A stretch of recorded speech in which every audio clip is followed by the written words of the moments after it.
بسم اللہ الرحمن الرحیم۔ آج کے سچ کے ساتھ میں ہوں وسیم عباسی۔ آج 3 خبروں پہ بات کریں گے۔ ایک بڑی دلچسپ خبر ہے کہ چین کے شہری پولیس سے تنگ آ کے عدالت پہنچ گئے ہیں۔ کراچی میں جو چین کے بزنس مین ہیں انہوں نے آ کے عدالت کو کہا اللہ کا واسطہ ہے ہماری جان چھڑائیں ورنہ ہم لاہور چلے جائیں گے یا پھر ہم چین واپس چلے جائیں گے۔ ہم نے آرمی چیف اور وزیر اعظم کے کہنے پہ پاکستان میں سرمایہ کاری کی، لیکن پولیس ہمیں گھر سے باہر نکلنے کے بھی پیسے مانگتی ہے، رشوت لیتی ہے، خواتین کو ہراساں کرتی ہے۔ بڑی دلچسپ ایک درخواست دی ہے، اس کی تفصیلات آپ کو بتاؤں گا۔ دوسرا، ہوشیار خبردار قانون جو ہے وہ پاس ہو گیا ہے لوئر ہاؤس سے بھی، اور فیک نیوز پہ قانون پاس ہوا ہے، اور جس میں 3 سال قید ہوگی اور 20 لاکھ روپے تک جرمانہ ہوگا، یہ دونوں بھی ہو سکتی ہیں۔ اس پر صحافی کیوں احتجاج کر رہے ہیں اور فیک نیوز کے قانون میں کیا اچھا ہے کیا برا ہے، یہ بھی آج آپ سے بات کریں گے۔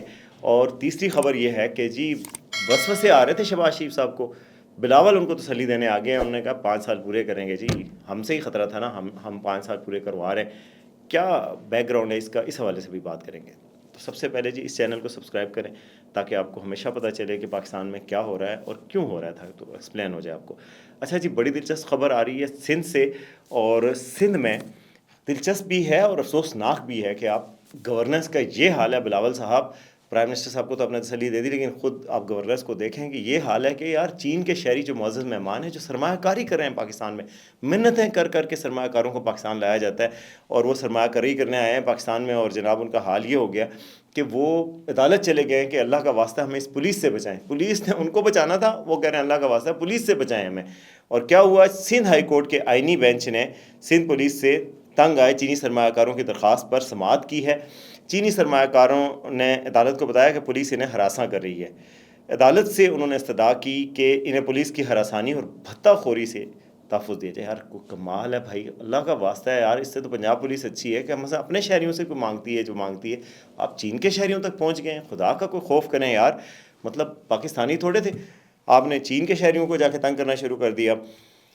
انہوں نے کیا کہا، چین کے لوگوں نے درخواست میں باقاعدہ لکھا ہے کہ جی وہ سندھ چھوڑ کر لاہور یا واپس چین چلے جائیں گے اگر ہمیں نہ تحفظ دیا گیا۔ عدالت نے چینی سرمایہ کاروں کی درخواست پر متعلقہ حکام سے 4 ہفتے میں جواب طلب کر لیا ہے۔ چین سے تعلق رکھنے والے 6 سرمایہ کار ہیں جی، وہ گئے ہیں رحمان مسعود ایڈوکیٹ کے توسط سے سندھ ہائی کورٹ، اور انہوں نے اپنی درخواست میں کہا کہ ہم نے وزیر اعظم پاکستان اور آرمی چیف کے کہنے پر پاکستان میں سرمایہ کاری کی تھی۔ اب دیکھیں ہمارے ساتھ ہو کیا رہا ہے۔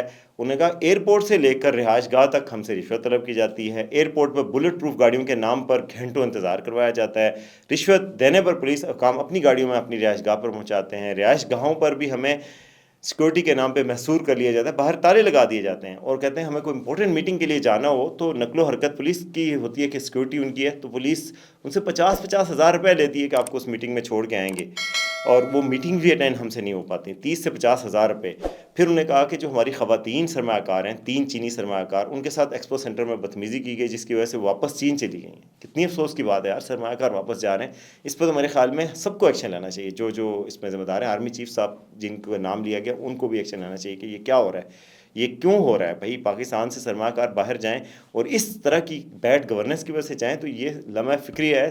آئی جی سندھ کو بھی جواب دینا چاہیے، میرے خیال میں عدالت کو جلدی جواب لینا چاہیے تھا، 4 ہفتے بھی نہیں دینے چاہیے تھے۔ اچھا، سکھن تھانے کی حدود میں چینی شہریوں کی 7 فیکٹریاں بھی سیل کر دی گئی ہیں۔ چینی شہریوں نے عدالت سے استدعا کی ہے کہ فریقین کو ہدایت کی جائے کہ وہ بین الاقوامی قوانین کے مطابق چینی شہریوں کے حقوق کا تحفظ کریں۔ درخواست میں وفاقی وزارت داخلہ، چیف سیکرٹری سندھ، آئی جی سندھ، ہوم سیکرٹری سندھ اور اسپیشل یونٹ کے سربراہ ملیر، پبلک سیکورٹی کے اسپیشل یونٹ کے سربراہ ملیر پولیس کے حکام، چینی سفارت خانہ سمیت دیگر کو فریق بنایا گیا۔ تو بڑی افسوسناک بات ہے بھائی، اس پہ ضرور ایکشن ہونا چاہیے، اور میرے خیال میں ان کو تحفظ ہونا چاہیے۔ پاکستان میں سرمایہ کار آتے ہی کہاں ہیں، پکڑ پکڑے تو لاتے ہیں، تو آپ ان کے لیے ایسا ماحول بنائیں کہ وہ یہاں پہ اچھا فیل کریں اور انکریج ہوں، اور لوگوں کو لے کے آئیں۔ اب 3 تو چلے گئے واپس، اب آپ بتائیں کہ اس کا کون ذمہ دار ہے۔ دوسری خبر ہے جی جو ہماری صحافت سے بھی متعلق ہے اور باقی بھی فیک نیوز سے متعلق ہے۔ اچھا، فیک نیوز کا کوئی بھی دفاع نہیں کر سکتا بھائی، میں تو نہیں دفاع کرتا، میں ہمیشہ اس کے خلاف ہوں، اور میں نہیں سمجھتا کہ میرا رائٹ ہے کہ میں فیک نیوز دوں۔ اس حوالے سے قانون سازی بھی ہونی چاہیے اور اس حوالے سے ایکشن بھی ہونا چاہیے۔ مسئلہ صرف یہ ہے کہ فیک نیوز کے نام پر کریک ڈاؤن کیا جائے، فیک نیوز کے نام پر اس بات پہ کریک ڈاؤن کیا جائے کہ آپ نے تنقید حکومت پہ نہیں کرنی، یہ غلط ہے، اور یہ ہمیشہ خطرہ ہوتا ہے۔ عمران خان صاحب کے دور میں پی کا آرڈیننس آیا تھا، اب ان کے دور میں پی کا آرڈیننس آیا، ان کے دور میں تو سپیڈیں ہی نہیں ختم ہو رہی بھائی، 24 گھنٹوں کے اندر کمیٹی سے بھی پاس ہو گیا، ادھر سے بھی پاس ہو گیا۔ اس سے لگتا ہے کہ یہ شہباز سپیڈ سے نہیں ہو رہا، یہ شہباز سپیڈ سے ہی ہو رہا ہے، لیکن اسپیڈ کے پیچھے بھی شہباز شریف نہیں ہے، کیونکہ جیسے 12 کو پل بنانے پہ انہوں نے کہا تھا میں نہیں ہوں، اس کا کریڈٹ مجھے نہیں جاتا، اسی طرح اس کا کریڈٹ بھی ان کو نہیں جاتا جتنی اسپیڈ سے یہ بل پاس ہوا ہے. اور اس پہ تو پیپلز پارٹی تک نہیں بول رہی، لیکن صحافتی تنظیمیں بول رہی ہیں. بہرحال قانون کیا ہے میں آپ کو بتاتا ہوں. قانون یہ ہے کہ جی آپ کو ایک اتھارٹی بھی بنائی جا رہی ہے، ایک نئی ایجنسی بھی بنائی جائے گی سائبر کرائم کی. وہ کہہ رہے ہیں کہ اس کو اکوپ کیا جائے گا. عطا تارڑ نے وضاحت کی ہے کہ اس کا اطلاق کسی بھی صحافی پہ نہیں ہوگا، کسی ادارے سے منسلک صحافی پہ نہیں ہوگا، پرنٹ میڈیا الیکٹرانک میڈیا سے نہیں ہوگا، لیکن جو لوگ صحافی ڈیجیٹل میڈیا کے نام سے آ کے مائک بنا کے کام کرنا شروع کر کے جھوٹ بولنا شروع کر دیتے ہیں ان پہ اطلاق ہوگا. اور وہ نہ پاکستان کو ٹیکس دیتے ہیں، یوٹیوب سے پیسے کماتے ہیں، لیکن یہ ہے کہ جھوٹ سچ کی کوئی تمیز نہیں. اچھا یہ بات میں آپ کو بتاؤں کہ یہ بات غلط نہیں ہے. میں نے 26 نومبر کے اس دھرنے میں دیکھا، باقی جگہوں پہ دیکھا، ایسے لوگ ایسی ایسی ٹویٹیں کریں، یہ قبضہ کر لیا، ڈی چوک فتح ہو گیا، یہ ناظرین یہ جس طرح کشمیر یا فلسطین کی بات ہو، ایسے ایسے جنگی منظر نامہ پیش کر رہے تھے، ایسے ایسے جھوٹ بول رہے تھے، یہ ایسے ایسے جھوٹ بول رہے تھے کوئی صحافی سوچ بھی نہیں سکتا. اور جس طرح کی گفتگو کر رہے تھے، تو ایسے لوگوں کے ساتھ ضرور قانون کا حرکت میں آنا چاہیے. دنیا میں کہیں اس طرح کی اجازت نہیں ہوتی. تو فیک نیوز پہ کریک ڈاؤن ضرور ہونا چاہیے. فیک نیوز اگر جینونلی فیک نیوز مسئلہ ہے تو اس پہ ایکشن ضرور ہونا چاہیے. لیکن یہ ہے کہ صحافیوں کا مسئلہ یہ تھا کہ ان سے مشاورت نہیں کی گئی. تو صحافیوں کو مشاورت میں شامل کرنے میں کیا حرج ہے؟ اتنی جلدی کس چیز کی ہے؟ اگر جب جلدی میں کام کیے جاتے ہیں تو شکوک بڑھ جاتے ہیں. آپ اس میں تو مشاورت کریں. یہ تو ایک جینون سٹانس ہے اور بالکل صحیح سٹانس ہے کہ بھائی فیک نیوز پاکستان میں سوسائٹی کے فیبرک کو خطرہ ہے. کل میں آپ کو بتاؤں، ماڑی ایک پیٹرولیم کمپنی ماڑی انرجی اب اس کا نام ہو گیا، وہ اس کی فیک نیوز سے ان کو لاکھوں اربوں روپے کا نقصان ہوا ہے جناب. لاکھوں تو شیئر ہولڈر کو نقصان ہوا. ان کے شیئر ایک دم نیچے گرنا شروع ہوئے. کوئی 100 روپے سے اوپر نیچے گر چکا تھا وہ، یعنی 100 روپے سے بھی زیادہ کا شیئر کی قیمت گر گئی، اور وہ 580 یا کچھ سم تھنگ پہ آ گیا 650 سے. تو پتہ چلا وہ انہوں نے کل وضاحت جاری کی کہ بھائی ہمارے کنویں میں آگ لگنے کی فیک نیوز چلائی گئی. فیک نیوز سے آپ دیکھیں کاروباری نقصان، جانی نقصان، لوگ اشتعال میں آتے ہیں. تو اس لیے فیک نیوز کی کوئی توجیہ نہیں پیش کی جا سکتی. لیکن یہ ہے کہ قانون میں جب اس طرح کا قانون بنانا ہے تو آپ بالکل اوپن ٹرانسپیرنٹ رہیں، ساری پارٹیوں کے اعتماد میں لیں، سارے لوگوں کو اعتماد میں لیں، صحافیوں کو اعتماد میں لیں، پھر اس کے بعد یہ بنائیں تو پھر کسی کو اعتراض نہ ہو، تاکہ یہ یوز نہ ہو کہ حکومت کے ٹول کے طور پہ کہ آپ شہباز شریف پہ تنقید کر رہے ہیں، کسی منسٹر پہ تنقید کر رہے ہیں، کسی حکومتی چیز پہ تنقید کر رہے ہیں، بیڈ گورننس پہ تنقید کر رہے ہیں. مثلا یہ چین کے باشندوں کے ساتھ جو سلوک ہو رہا ہے سندھ میں پولیس کی طرف سے، ان پہ تنقید کریں تو یہ فیک نیوز ہے. یہ نہیں ہونا چاہیے. فیک نیوز یہی ہے کہ جو آپ بالکل جان بوجھ کے غلط خبر دے رہے ہیں اور جو ثابت ہو سکے عدالت میں.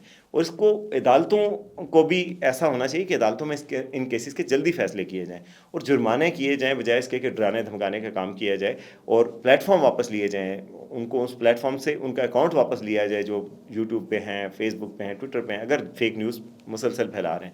غلطی سے غلط خبر شیئر ہو جانا فیک نیوز نہیں ہے. اس پہ آپ واپس لے لیتے ہیں، معافی مانگ لیتے ہیں اور وہ کر لیتے ہیں. غلطی کسی سے بھی ہو سکتی ہے کہ کوئی چیز آپ نے صحیح سمجھ کے شیئر کی، وہ غلط ہے، لیکن کسی کا ہیبٹ ہو، کسی کا پیٹرن ہو تو اس پہ تو ایکشن ہونا چاہیے. بہرحال قانون اب پاس ہو رہا ہے اور ہو گیا ہے. صحافی اس پہ اعتراض کر رہے ہیں، لیکن اب انہوں نے کہہ دیا کہ جی صحافیوں اور میڈیا پرسن پہ اطلاق نہیں ہوگا. یہ بیسیکلی سٹیزن جرنلسٹ جو بن کے آتے ہیں، سٹیزن جرنلسٹ برا نہیں ہے، لیکن سٹیزن جرنلسٹ پہ کوئی گیٹ کیپر نہیں ہے جو بتا سکے کہ یہ چیز غلط ہے، یہ ٹھیک ہے، یا کوئی کوالٹی چیک نہیں ہے، کوئی کنٹرول نہیں ہے، ویریفیکیشن نہیں ہے. یہ ہونی چاہیے. اچھا جی، اب آتے ہیں آج کے آخری موضوع کی طرف، اور وہ کیا ہے کہ بلاول بھٹو نے گارنٹی دے دی ہے کہ جی شہباز شریف جو ہے 5 سال پورے کریں گے. انہوں نے جی اسلام آباد میں کہا کہ شہباز شریف صاحب کے 5 سال پورے کریں گے، کیونکہ یہی خطرہ چل رہا تھا کہ یار سی سی کی میٹنگ بھی ہے پیپلز پارٹی کی، پتہ نہیں پیپلز پارٹی کو کوئی امیدیں دلائی جا رہی ہیں کہ اب 2.5 سال ہم 2.5 سال تم، اور مدت پوری نہیں ہوگی، کوئی مذاکرات ہو جائیں گے یا پی ٹی آئی سے مل جائیں گے. تو وہ انہوں نے سارے شبہات کی وہ نفی کرتے ہوئے کہا کہ نہیں جی بلاول صاحب نے کہہ دیا. اور بلاول صاحب کا کہنا بڑے میٹر کرتا ہے، 26ویں ترمیم بھی وہی لائے تھے. تو انہوں نے کہا کہ جی شہباز شریف 5 سال پوری کریں گے. دوسری طرف انہوں نے 26ویں ترمیم کے حق میں سیسا پلائی دیوار بن کے کھڑے ہو گئے. انہوں نے کہا کوئی جج یا سپریم کورٹ یا کورٹ جو ہے وہ اس کو انڈو نہیں کر سکتی. یہ پارلیمنٹ نے قانون آئین میں ترمیم کی ہے، اب یہ آئین کا حصہ ہے تو آئین کو کوئی چھیڑ نہیں سکتا، اور آئین کی رسپیکٹ سب پہ لازم ہے.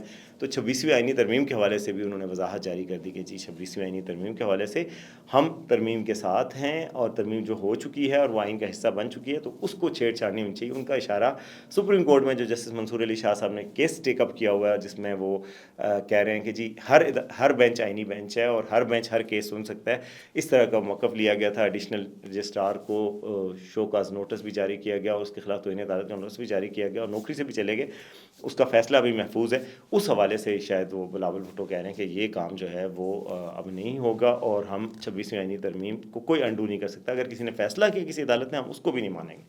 تو آپ دیکھیں گے اس پہ کیا ڈیولپمنٹ ہوتی ہے. اپوزیشن اپنی اسٹریٹجی بنا رہی ہے. مجھے پتہ چلا کہ پی ٹی آئی نے مولانا فضل الرحمان سے رابطے بڑھانے کا فیصلہ کیا. انہوں نے کہا ایک تو مولانا فضل الرحمان سے, دوسرا ٹرمپ سے رابطے بڑھانے کا فیصلہ کیا اور وہ کوشش کر رہے ہیں.